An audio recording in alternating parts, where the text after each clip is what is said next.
Hey guys, it's Kendra And Dustin. with Dustin and Kendra Adventures.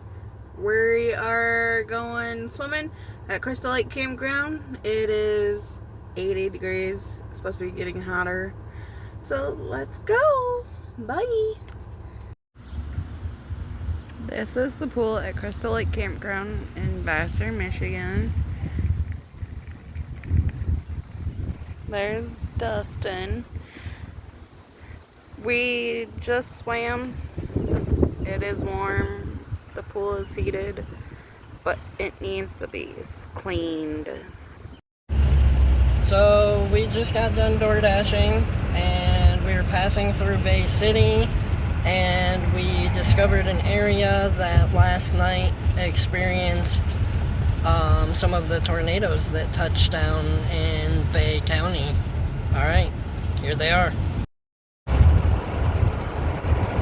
As you can see,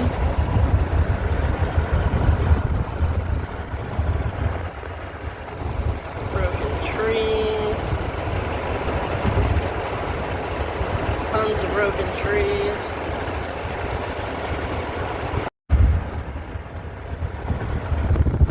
Got a tree down there. This power pole bent in half.